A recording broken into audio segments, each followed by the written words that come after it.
Hello, welcome to Ghost Prime Transformers Reviews. I'm Ghost Prime, but enough about me. Let's take a look at everyone's favorite arachnid, Kingdom Blackarachnia.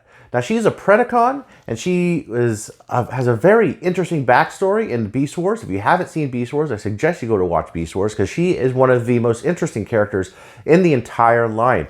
Her character art kind of looks voluptuous. There's a reason for that. The designer, it is said that he went to a strip club before designing her, and then this was the result. So that kind of makes sense. I think that story kind of checks out.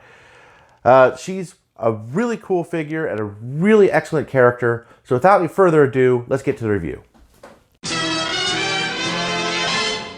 All right, to get started, we'll take a look at the packaging. Now, this is her as she's depicted inside of the package here. She's got some just beautiful artwork here. I really hope we get a Waspinator figure. An updated one that's in scale. I did like the Generations one. A really scary looking spider. And that looks to be the Nemesis, I believe. The ship. Earthrise logo on the side. On the back, see her in her spider form and her robot form. 20 steps. Little spider here. At the top we have a Predacon symbol, or for Cybertron logo. And nothing really on the bottom, but oh man, do I love that artwork on the side there. Look at that. I mean, this just looks just great. It's a beautiful, beautiful rendering. Inside the box, we do get the instruction booklet, which tells you how to transform her into her spider mode and where the weapon storage goes and everything else. And inside here, in the little back piece right here, you will find her weapon. So please be sure you don't throw this away without that. And the card I got with her, Blackarachnia, fitting, but I have so many of these. Of course, you do get the figure herself. Now this is an absolutely excellent rendering of this figure, or rendition of this figure, of the character. Cleans up super nice. This part here is actually not kibble, so to speak. It is part of the character design. In the original Beast Wars cartoon, these were a gold color. Now, there is some obvious paint details missing from this, but it still cleans up super, super nice. Let's get in real close. Let's get real close in with that head sculpt.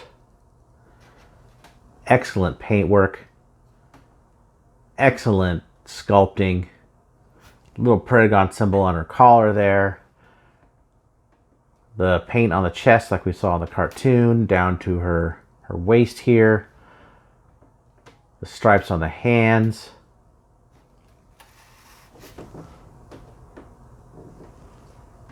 All the way around to the back. Now on the side, she does have a little bit of a little hollow thing going on, but it's a tiny figure and actually it's really not noticeable in hand. Very cool. And I really love her pincher hand. So one of the things that looks like she maybe not have is a 5mm port, but that is not true. She could hold any 5mm pegged weapon. And she has 5mm on her feet as well.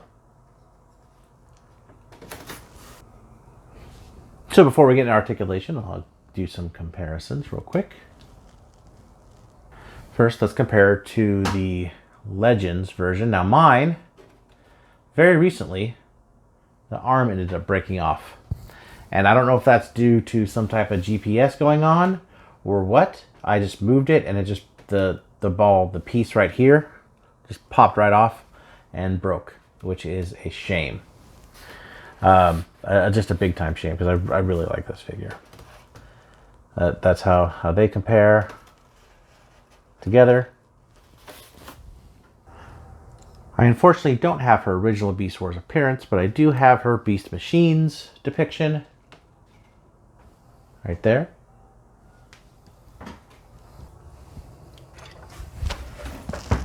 She is with Earthrise Sunstreaker, so you get an idea of Earthrise Deluxe. And here she is with Earthrise Optimus Prime. And here she is with Kingdom Optimus Primal. And here she is with Kingdom Megatron. So he's quite a bit bigger. She's very small for a deluxe. All right, first let's do articulation. So the head is kind of on two different joints. It's on a kind of a hinge joint there, and it's on a ball joint. So she kind of turn her head side to side a little bit, 360 degrees all the way around. Her arms go 360 and up this far on her shoulders. It's got a pretty good range of motion there. Now there's two joints here, one here and here. This is actually in the middle.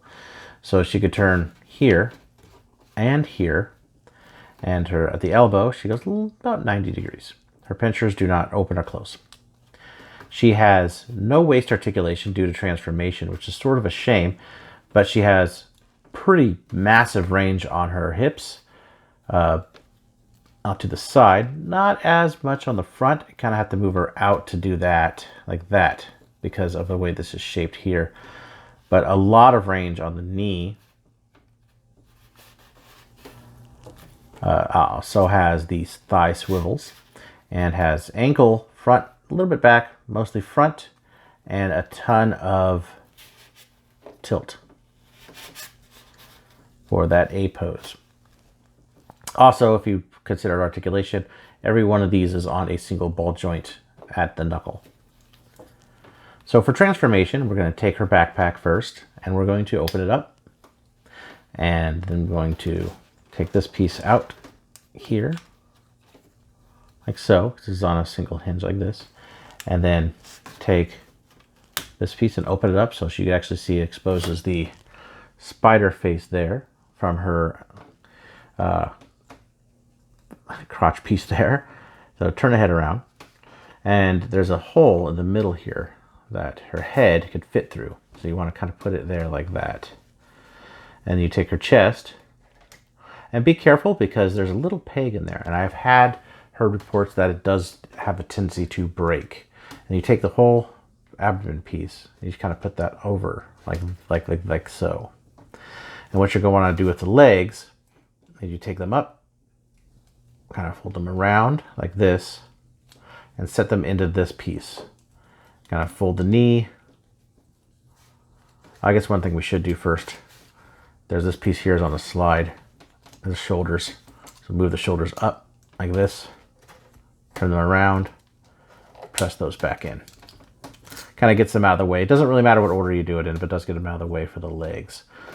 So hang on to the leg here. We don't have this piece completely done. Her waist piece goes all the way up like that. Now her legs come around all the way and fill in this gap right there, like kind of like that. And this little knee spike just kind of fold up. And what this does is, if you see the texture on here, it's the same on the outside of the leg. So it just kind of fills in that and becomes the part of the abdomen there. And you do the same for the other leg. Round up, that up, in like that. And now what you're going to want to do is you want to take the arms, fold those in, and you see the feet. I'll get the camera there. The feet have the heels pieces out of the way right there. And so we're going to take the hands and actually just kind of put those around inside this, put those around the heel pieces. And move those spider legs out of the way. You want to do it for both sides. Twist the arm so the big pinchers on the inside kind of stick out the back and kind of pop in like that. Now we're not quite done, so we can start moving the legs out a bit just to get them out of the way. So you can take her weapon, and there's these two little pegs right there. And those will correspond to slots on the underside of the arm. So they are very tiny, and I have some trouble usually getting this together. So what you want to do is you want to take this and kind of peg those in like that. Of course, I'm giving it trouble after I mention it, but it stays like so on the underside of the spider. Now you could take the spider and kind of position the legs out however you want. When it does come undone, which is the irritating part. Let's hold those down. Kind of position the legs. And she does make for a quite convincing spider. Really folds up nice into that spider form. And the legs are definitely enough to hold it off the ground like she's walking. It's really cool looking, and altogether it's a lot of detail, like in that face, the abdomen there, the red. It does look very cool. But like I said, the legs like to pop off, that they don't really hold on well.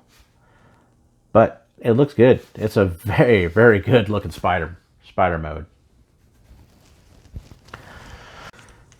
Okay, and here she is next to the Beast Machines spider, which is fairly old and doesn't like to stay up as much anymore.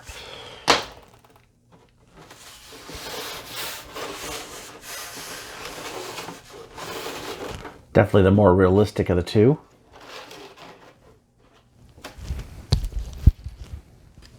And here she is next to Optimus Primal. Giant spider. Would not like to see that in a dark alley. Or anywhere for that matter. So all in all, it's a very impressive figure. So all in all, she is an excellent rendition of Blackarachnia. It's a little on the small side, but there is some problems. Like, it doesn't really stay together super well in spider mode.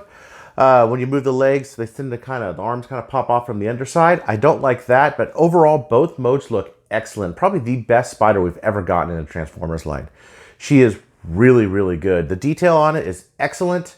Despite a waist swivel, the articulation's awesome too. I like how they put the 5mm peg holes in the hands and still had that claw hand, which was something that I'm glad they figured out how to do. Now, these things can be pretty fragile here, so I suggest, handling, being careful when you handle them. Otherwise, I strongly recommend this figure. So if you like this video, hit that thumbs up button. Hit the thumbs down button if you have to. Subscribe. I'll see you guys later.